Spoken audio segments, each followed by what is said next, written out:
महत्त्वाच्या बातमीने सुरुवात करूयात। विरोधी पक्ष नेतेपदासाठी महाविकास आघाडीने थेट सरन्यायाधीशांकडे धाव घेतलेली आहे। महाविकास आघाडीकडून सरन्यायाधीश भूषण गवई यांना पत्र देण्यात आलंय। सरकारला 7 महिने उलटले तरी विरोधी पक्ष नेतेपदाबाबत निर्णय घेण्यात आलेला नाही। निर्णय होत नसल्याने महाविकास आघाडीकडून थेट सरन्यायाधीशांना साकडं घालण्यात आलंय आणि त्याची जी दृश्य आपण बघतोय, विरोधी पक्ष नेत्यांकडून आज सरन्यायाधीशांना पत्र देण्यात आलं। विरोधी पक्ष नेतेपदाबाबत अजूनही निर्णय होत नाही याबद्दलची तक्रार त्यांच्याकडे देण्यात आलेली आहे। 7 महिने उलटले तरी विरोधी पक्ष नेतेपद जे आहे ते अजून नियुक्त करण्यात आलेलं नाहीये, त्यावरती व्यक्ती नियुक्ती करण्यात आलेली नाहीये आणि हा निर्णय होत नसल्यानं महाविकास आघाडीकडून थेट सरन्यायाधीशांना साकडं घालण्यात आलेलं आहे। आणि यावेळी आपण जर पाहिलं तर विरोधी पक्षातील नेत्यांनी त्यांची भेट घेतलेली आहे, त्यांना पत्र देऊ केलेलं आहे।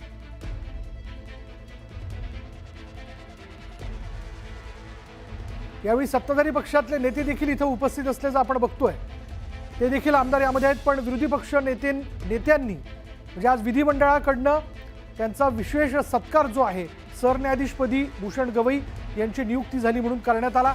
यावेळी विरोधी पक्षातील आमदारांनी त्यांची भेट घेतली, त्यांचं अभिनंदन करत असताना त्यांना पत्र देऊ केलेलं आहे आणि 7 महिने उलटले तरी विरोधी पक्ष नेतेपदावरती अजून व्यक्तीची नियुक्ती नाही याबद्दल देखील आपलं म्हणणं, आपलं गाऱ्हाणं त्यांच्यासमोर मांडण्यात आलंय। तर विधान भवनाच्या पायऱ्यांवर शिवसेना आणि शिवसेनेविरुद्ध शिवसेना अशी भिडलेली असतानाच भाजप आमदार चंद्रशेखर बावनकुळेंनी एंट्री घेतली आणि पायऱ्यांवर बसलेल्या विरोधकांच्या घोषणा ते ऐकू लागले।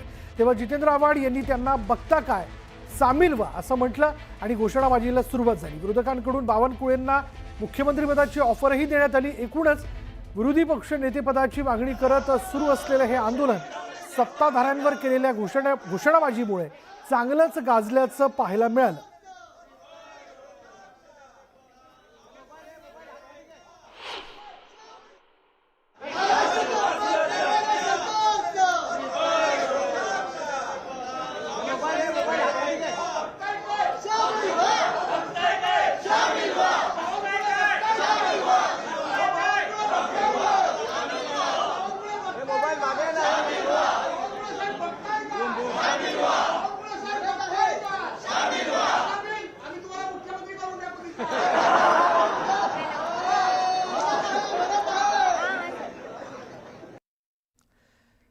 विधिमंडळाचं पावसाळी अधिवेशन सुरू आहे, मात्र या अधिवेशनात देखील विरोधी पक्ष नेतेपद रिक्त आहे।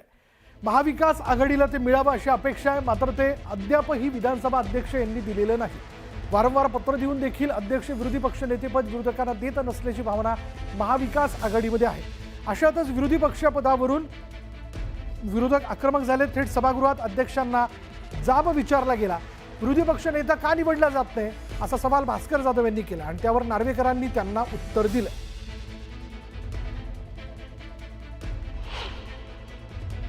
ना फक्त सांगतो, ही जी कार्यक्रम पत्रिका आहे त्या कार्यक्रम पत्रिकेमध्ये विधान परिषदेचा विरोधी पक्ष नेता आहे पण विधानसभेचा नाही। मानवंदनेमध्ये बोलत नव्हतो अद्यापपर्यंत, आता बोलणारच, तुम्ही करा नाही ते करू नका, आता तोंड सुटलं, चला पुढे जाऊया। आणि मानवंदनेमध्ये झालं नव्हे, अजूनपर्यंत गप्प होतो, आता काय होणार आहे? फार कागदपत्रे सभागृहाच्या पटलावर ठेवणे माननीय संसदीय कार्यमंत्री।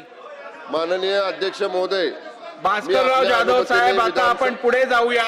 1 मिनिट, ठीक आहे। आता मला हे काय, ह्याचा उल्लेख मला काय सभागृहात करायचा नव्हता, परंतु आता भास्करराव जाधव साहेब मला हा कदाचित अवगत करून द्यायला लागेल सभागृहाला।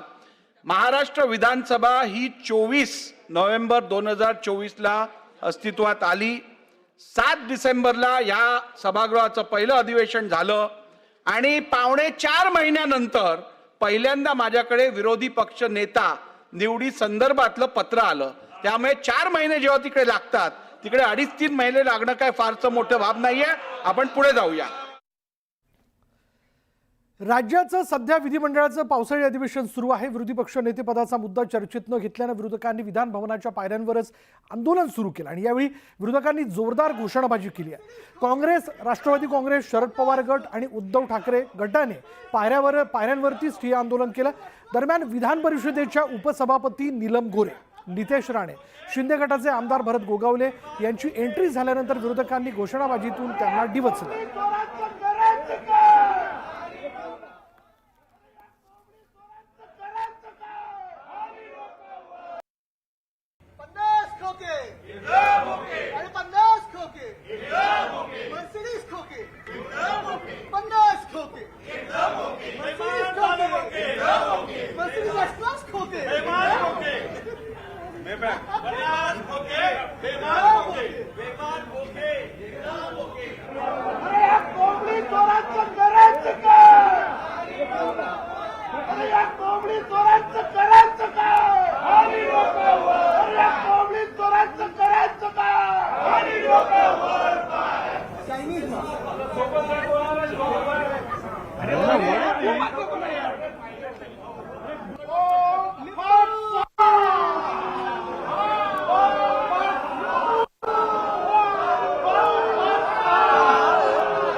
मराठी विरोधात गरळ ओकणाऱ्या भाजप खासदार निशिकांत दुबेंचे पडसाद सभागृहात देखील उमटले. विधान परिषदेत ठाकरेंच्या शिवसेनेचे आमदार अनिल परब यांनी दुबेंवर जोरदार हल्ला चढवला. अनिल परब यांनी भाजपवरच प्रश्नचिन्ह उपस्थित केलं. त्यामुळे राज्य सरकारनं मराठी माणसांचा अवमान खपवून घेणार नाही असं स्पष्ट केलं. तर अनिल परब यांनी निशिकांत दुबेंच्या वक्तव्यावरून सत्ताधाऱ्यांनी भूमिका स्पष्ट करण्याची मागणी केली आणि त्यावर निशिकांत दुबेंच्या वक्तव्याशी सहमत नसल्याचं सत्ताधाऱ्यांनी निक्षून सांगितलं.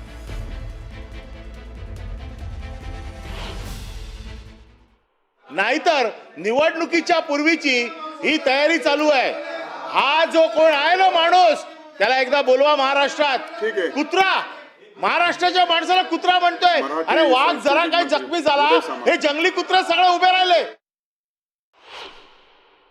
खासदार दुबेंच्या वक्तव्याशी आम्ही कोणीही सहमत नाही. आम्ही देखील महाराष्ट्रामध्ये राहतो, आम्ही देखील मराठी आहोत. जसं त्यांना मराठी भाषेबद्दल अभिमान आहे, तसं आम्हाला देखील अभिमान आहे आणि म्हणून आमची भूमिका सरकार म्हणून आम्ही मांडलेली आहे. आम्ही कुठच्याही त्यांच्या वक्तव्याचं समर्थन केलेलं नाही. हे स्वतः काल आशिष शेलारनी विधानसभेमध्ये जाहीर केलेलं आहे.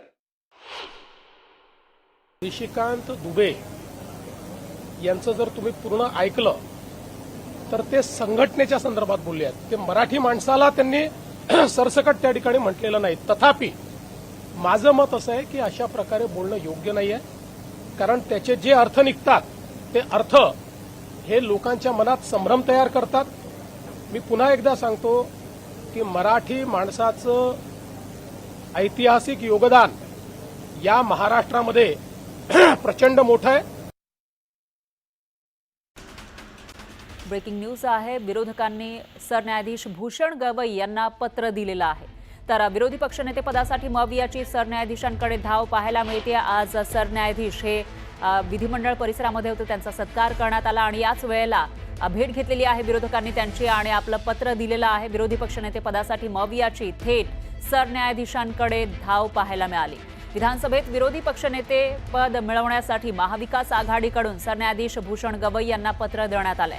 फडणवीस सरकार येऊन 7 महिने उलटले तरी विरोधी पक्षनेते पदाबाबत निर्णय झालेला नाहीये. निर्णय होत नसल्यानं मवियाकडून थेट सरन्यायाधीशांना साकडं घालण्यात आलंय. संख्याबळाच्या अडचणीमुळे विधानसभा अध्यक्षांकडून विरोधी पक्षनेते पदाबाबतच्या प्रस्तावावर निर्णय झालेला नाही. पण जे संकेत आहेत संविधानाचे त्यानुसार विरोधी पक्षनेतेपद जरी संख्याबळ नसलं तरी सुद्धा देता येतं आणि याचवरून आता विरोधकांनी भेट घेतलेली आहे सरन्यायाधीशांची. दरम्यान याविषयी अधिक माहितीसाठी आपले प्रतिनिधी तुषार रूपनवर हे आपल्यासोबत आहेत. तुषार, काय सांगाल? विरोधकांनी आता सरन्यायाधीशांकडे धाव घेतलेली आहे विरोधी पक्षनेते पदासाठी. नेमकं कशा पद्धतीचं पत्र देण्यात आलेलं आहे आणि सरन्यायाधीश यावर काय म्हणाले? सरन्यायाधीश भूषण गवई यांचा कार्यक्रम विधान भवनामध्ये आयोजित करण्यात आला होता. हा कार्यक्रम संपल्यानंतर महाविकास आघाडीच्या सर्वच आमदारांनी भूषण गवई यांची भेट घेतली आणि त्यांना पत्र देण्यात आलं. त्या पत्रामध्ये विरोधी पक्षनेते पदासंदर्भामध्ये तुम्ही विचार करावा असा उल्लेख करण्यात आलेला आहे. कारण की 7 महिने उलटून गेल्यानंतर फडणवीस सरकारमध्ये आपल्याला विरोधी पक्षनेते पद हे आपल्याला संख्या अभावी पाहताना पाहायला मिळत नाहीये. मागील अधिवेशनामध्ये या संदर्भातली निवड होईल अशी शक्यता होती, मात्र ती निवड प्रक्रिया पूर्ण होताना पाहायला मिळाली नाही. आणि आता पावसाळी अधिवेशन देखील आपल्याला विरोधी पक्षनेते विरोधात आपल्याला चालताना पाहायला मिळते. त्यामुळे आता सर्व विरोधी पक्षातल्या आमदारांनी आज सरन्यायाधीश यांची भेट घेतली, त्यांना पत्र दिलेलं आहे.